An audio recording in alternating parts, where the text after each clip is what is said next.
এইরকম ভূমিধ্বস বিজয় কোনোভাবেই সম্ভব হতো না।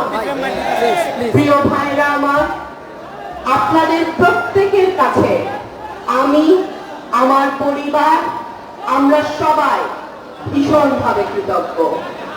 আল্লাহর পরে এই জমিনের মাটিতে আপনাদের পরিশ্রম, আপনাদের কষ্ট, দল থেকে আপনাদের বহিষ্কার, কিন্তু যে কোনো কিছুকে তুচ্ছ করে আমার পাশে আপনাদের দাঁড়ানো, আপনাদের এই ভালোবাসার ঋণ আমি কিভাবে পরিশোধ করব জানি না।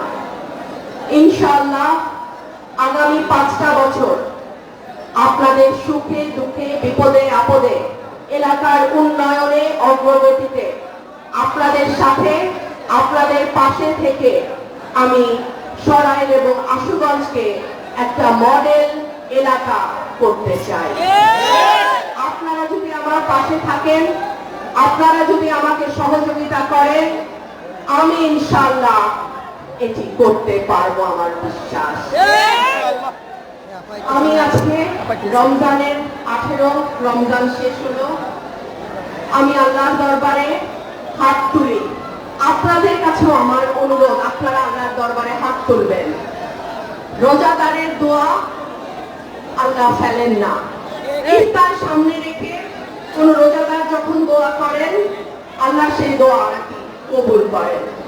আল্লাহ যেন আমাদের তৌফিক দেয় এলাকার উন্নয়নে, মানুষের উন্নয়নে, এলাকার অগ্রগতিতে আমরা যেন শামিল হতে পারি, শরীক হতে পারি, এবং এলাকার মানুষের যে স্বপ্ন নিয়ে তারা আমাকে নির্বাচিত করেছে, আল্লাহ যেন আমার মাধ্যমে এলাকার মানুষের সেই স্বপ্নকে পূরণ করেন। আমি আল্লাহর কাছে এই দোয়া করি। আমাদের ইফতারের আজ বেশি সময় বাকি নাই, একটু দোয়া হবে, তারপরে আমরা ইনশাআল্লাহ রোজা ভাঙবো, ইফতার করব। আমি ভীষণ খুশি হয়েছি, আমার 11টা ইউনিয়নের ভাইরা আজকে এখানে উপস্থিত হয়েছে। 19টা, কিন্তু 19টা বলতে পারবো না, কারণ 8টা ইউনিয়ন হলো আশুগঞ্জ। আশুগঞ্জ কি আজকে এসছে? আমার মনে হয় না আশুগঞ্জ কোথায় আসে না।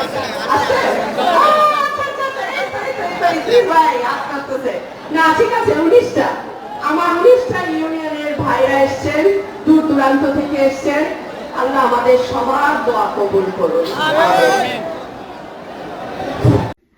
প্রিয় দর্শক, শরীফ ওসমান হাদির বিচার সবাই চেয়েছে। সবাই বলতে ধর্ম বর্ণ বেঁধে বাংলাদেশে যারা বসবাস করে সবারই একটাই দাবি, শহীদ হাদি হত্যার বিচার হতে হবে। মানে এটা এমন একটা নির্মম হত্যাকাণ্ড যে তফসিল ঘোষণার পরের দিনে তাকে হত্যা করা হয়েছে, এবং নির্বাচন বাধাগ্রস্ত করার একটা প্রক্রিয়া ছিল। সেই প্রক্রিয়ার প্রথমেই শরীফ ওসমান হাদিকে সরিয়ে দেওয়া হয়েছে। ইভেন নির্বাচনের 3 দিন আগেও আপনি দেখবেন যে নির্বাচনের 3 দিন বা কয়েকদিন আগেও আমরা দেখেছি যে হঠাৎ করে শহীদ ওসমান হাদির বিচারের জন্য সবাই রাস্তায় নেমে গেল, পুলিশের সাথে সংঘর্ষ হলো ইনকিলাব মঞ্চের।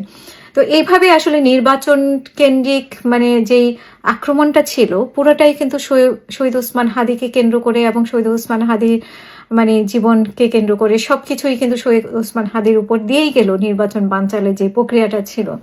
কিন্তু সেই শহীদ ওসমান হাদির যখন আপনার অপরাধী আসামি ধরা পড়লো, মূল আসামি যে ফয়সাল, অনেক নাটকীয়তার পরে সে ভিডিওতে আসে, কন্টেন্ট বানায়, তারপরে সে কোথা থেকে ঢাকায় আছে না কোথায় আছে সেটা নিয়ে অনেক নাটক চলেছে কয়েক মাস, এবং তার বিচারের জন্য মুহূর্তে মুহূর্তে এটাকে ইস্যু করে রাস্তায় নামা, সেটারই সমাপ্তি হলো যে গতকালকে শোনা গেল যে সেই আসামিকে ধরা হয়েছে এবং সাথে আরো কয়েকজন। এখন আমাদের স্বরাষ্ট্রমন্ত্রী বলছেন যে তাকে পাঠানো হবে, বাংলাদেশে পাঠানোর ব্যবস্থা করানো হবে। কিন্তু ইতিমধ্যে আমরা শুনতে পাচ্ছি যে বেশ কয়েকজন আতঙ্কে আছে, যে যারা খুবই সোচ্চার ছিল শহীদ ওসমান হাদির বিচারের জন্য, তারাই বলছে যে তাদেরকে ফাঁসিয়ে দিতে পারে। এটা আসলে এক ধরনের খেলা চলতেছে। কার খেলা চলতেছে এখানে? কি সরকারের কোনো খেলা চলতেছে, নাকি যারা বিচারের জন্য বারবার রাস্তায় নেমে এসেছিল তাদের এক ধরনের খেলা চলতেছে? এখানে এক ধরনের কি বলবো, ধোঁয়াশা তৈরি হয়েছে যে যারা এত সোচ্চার ছিল তারা কেন ভয় পাচ্ছে, যে তারা কেন ফেসে যাইতে পারে এরকম ভয় পাচ্ছে। এমনও দেখেছি যে হাসনাত আব্দুল্লাহর একটা পোস্ট মনে হয় আমার চোখে পড়েছিল, যে এমনটা বলছে যে তাদেরকে যেন কোনোভাবে ফাঁসানো না হয়, তাদেরকে রিমান্ডে নিয়ে মানে আসামিদেরকে রিমান্ডে নিয়ে এমন কারো নাম যাতে উচ্চারণ করাতে না হয়, মানে এভাবে ফাঁসাতে পারে। তো এগুলো বা কেন বলছে, এইসব প্রশ্ন কেন আসছে। আমরা একটু জুমা কেন বলছে যে ফাঁসাই দিতে পারে, বা কেন বলছে যে ইনকালাব মঞ্চ বা জাবেরের নাম বা অন্য কারো নাম। এই জুমাই তো প্রথমে বলছিল যে মির্জা আব্বাসকে উদ্দেশ্য করে কিরকম আচরণ করেছিল আপনি আমি সবাই দেখেছি। তো সে বলছে যে যারা বেশি সক্রিয় তাদেরকে সন্দেহ করতে পারে, তো এদেরকে তো আমরা বেশি সক্রিয় দেখেছি, তাহলে কি তারা কি সন্দেহজনক? মানে ওর কথাই যদি আমি ধরি, জুমার কথাই যদি ধরি, জুমাই তো বলছে যে বেশি যারা মানে আওয়াজ তুলেছে তাদেরকে সন্দেহ করার একটা বিষয় আছে। তো সেখানে তো আমরা ঝুমাকেও দেখি, আমরা আরো কয়েকজনকে দেখি, সেগুলোর নাম অলরেডি আপনারা জানেন, তো সেগুলোর নাম আর আমি বললাম না। তো তাদেরকে আসলে এখানে একটা খুবই ঘোলাটে একটা পরিস্থিতি। তো ওসমান হাদির পুরো ঘটনাটা অনেকটা ঘোলাটে, আমরা জানি না এটা কখনো প্রকাশ হবে কিনা, এর পেছনে শক্তিটা কি। পেছনে তো অবশ্যই বড় একটা শক্তি, যেটা অন্তর্বর্তীকালীন সরকার এটার মানে এই আসামিকে মানে এই আসামিকে আনতে পারে নাই, বা এই আসামিকে পালিয়ে যেতে সহযোগিতা করেছে। নিশ্চয়ই অন্তর্বর্তীকালীন সরকারের কেউ না কেউ সহযোগিতা করেছে, বা তাদের আশপাশে কারো সহযোগিতায় তারা পালিয়েছে, এরকম তো চিন্তা করাই যায়। চিন্তা না করার, এবং বিচারের জন্য আসামিদেরকে কেন ধরতে পারলো না, এত দিনে দুপুরে খুন করে চলে গেল। তো এখানে সন্দেহ থেকেই যায় আসলে অনেক বড় একটি গোষ্ঠী জড়িত, এবং সেই সাথে সরকারের একটি অংশ জড়িত কিনা।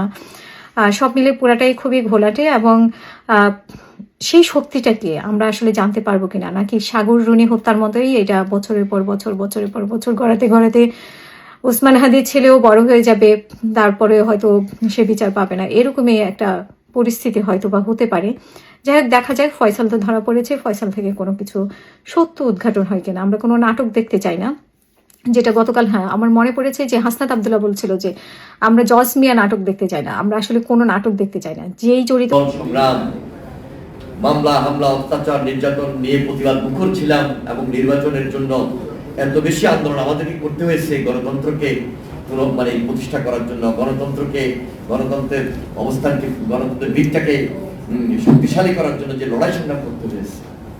আমরা এত ব্যস্ততার মধ্যেও আমরা সবকিছুকে ওভারকাম করে একটা সুন্দর নির্বাচন, এই নির্বাচনের শেষ করে আমরা যখন আজকে এই রাষ্ট্রটা পরিচালনা করার দায়িত্ব নিয়েছি, এটা দায়িত্ব, এটা কোনো ক্ষমতা না, রাষ্ট্র পরিচালনার দায়িত্ব। ক্ষমতা বললে জিনিসটা কেমন লাগে না, যে মনে হয় আমি ক্ষমতায় আছি, পাওয়ারে আছি। না, পাওয়ার এটা হলো আমার দায়িত্ববোধ থেকে আমি কথা বলছি, দায়িত্ববোধ থেকে দায়িত্ব পালন করছি। এটা হলো দেশপ্রেমিক সরকারের কাজ, এবং তারেক রহমান সেই কাজটা নেতৃত্ব দিচ্ছেন। এবং আমরা যারা আছি